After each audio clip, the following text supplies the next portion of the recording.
नमस्कार दोस्तों। कहानियों की श्रृंखला में आज सुनेंगे गुरुदत्त जी की कहानी अलिप्त। लेकिन उससे पहले मेरा आपसे विनम्र अनुरोध है कि अगर मेरे द्वारा सुनाई हुई कहानियाँ आपको अच्छी लगती हैं और आपने अभी तक मेरे चैनल को सब्सक्राइब नहीं किया है तो सब्सक्राइब ज़रूर करें, लाइक करें और अपने दोस्तों और परिचितों में शेयर भी करें।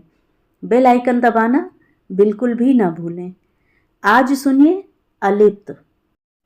कृष्ण किशोर लाहौर के एक कॉलेज में अंग्रेजी का प्राध्यापक था।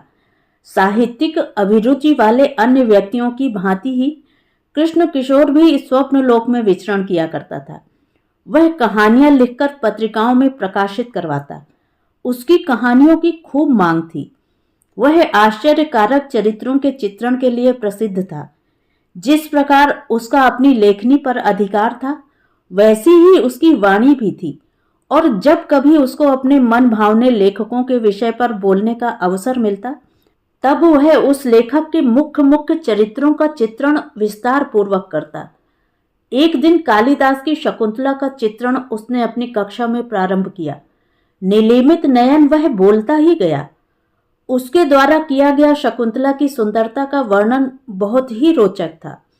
उसने शिख से लेकर नख तक शकुंतला के सौंदर्य का वर्णन किया। इस वर्णन में पर्याप्त समय व्यतीत हो गया, किंतु उसकी वाणी में इतना माधुर्य और इतनी रोचकता थी कि पीरियड की घंटी बजने पर भी किसी छात्र ने उसका ध्यान इस ओर आकृष्ट नहीं किया। वह स्वयं तो मानो अध्यापन कक्षा में था ही नहीं।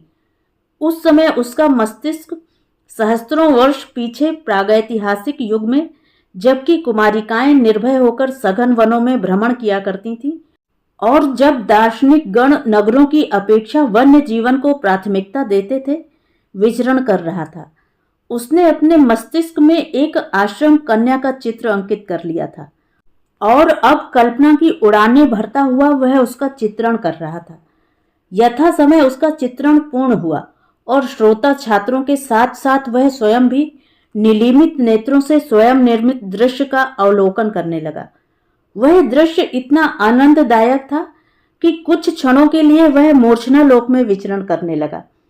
छात्र भी इतने मंत्रमुग्ध से हो गए थे कि अपने अपने स्थानों पर मानो उन्हें स्थिर कर दिया गया हो, इस प्रकार वे निश्चल बैठे हुए थे। कुछ ही क्षणों में कृष्ण किशोर ने अपने नेत्रों को खोला और अध्यापन कक्षा एवं छात्रों की वहां उपस्थिति से उसके मस्तिष्क में अंकित वह काल्पनिक दृश्य तिरोहित होने लगा। वह अपनी साधारण स्थिति में आ गया और अपने सम्मुख बैठे छात्रों से उसने पूछा, क्या समय हुआ है? 2 पीरियड बीत गए हैं। ओह, मुझे खेद है कि मैंने बहुत समय ले लिया। अब आप जा सकते हैं। इस प्रकार छात्र शांतिपूर्वक कक्षा से बाहर हो गए और कृष्ण किशोर अध्यापक कक्ष में चला गया। ठीक इसके दूसरे दिन उसको एक पत्र प्राप्त हुआ। इसे पढ़ने पर वह विचित्र स्थिति में पड़ गया। उसने उस पत्र को बार बार पढ़ा, मानो उसमें वह कुछ ढूंढना चाहता हो, किंतु पाने में असमर्थ रहा। पत्र कोई बहुत लंबा नहीं था। उसमें कुछ ही पंक्तियां थीं जो इस प्रकार थीं। महोदय, कल आपका शकुंतला का वर्णन निश्चित ही मेरा वर्णन था। मैं देख रही थी कि आपकी आंखें अर्ध निलीमित थीं और उनकी पुतलियां मुझ पर केंद्रित थीं।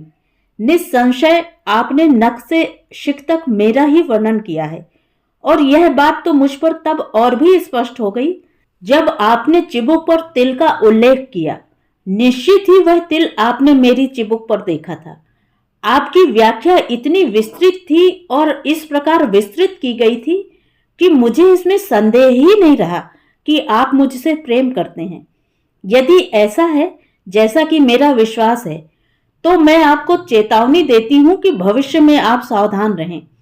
इसका परिणाम बहुत ही बुरा भी हो सकता है। आप भली प्रकार जानते हैं।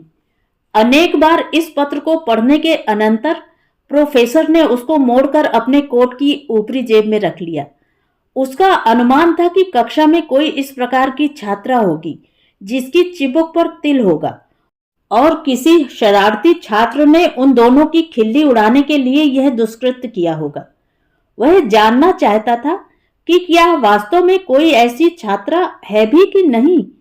उस दिन कक्षा में पढ़ाते हुए उसकी दृष्टि ऐसी छात्रा की खोज करती रही थी जिसकी चिबुक पर तिल हो। सौभाग्य से प्रथम पंक्ति में ही बैठी हुई एक ऐसी छात्रा पर उसकी दृष्टि अटक गई।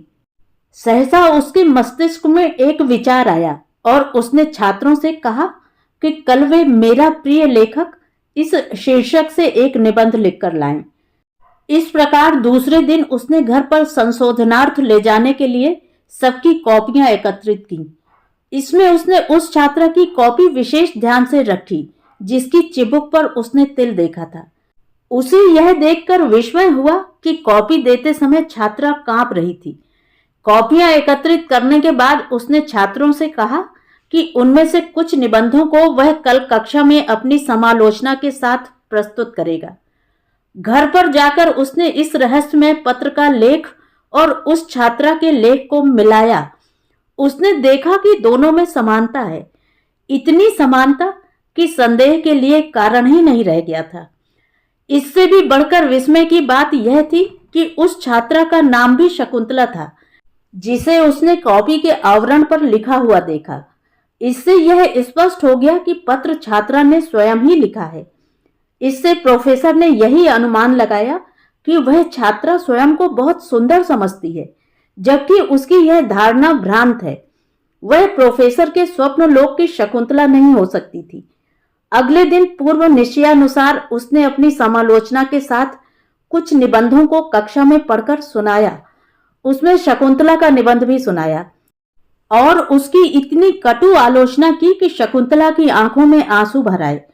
प्रोफेसर ने भी उन आंसुओं को देखा और इससे उसके विचार कुछ और ही बन गए।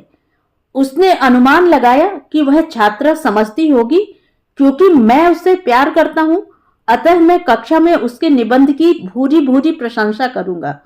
किंतु अब उसके विपरीत बात देखकर उसे आघात पहुंचा है और उसके परिणाम स्वरूप उसकी आंखों में आंसू भर आए हैं। इससे प्रोफेसर ने अनुमान लगाया कि वह छात्रा स्वयं उसे प्यार करती होगी और उसके विचारों को उकसाने के लिए ही उसने वह पत्र भेजा होगा। अब ये आंसू उसकी निराशा के सूचक हैं। जब उसने अपने मन में इस विषय पर इस प्रकार विचार किया तो उसको सांत्वना मिली। कुछ भी हो, वह उसको प्यार नहीं कर सकता था क्योंकि वह उसके स्वप्नों की रानी नहीं थी।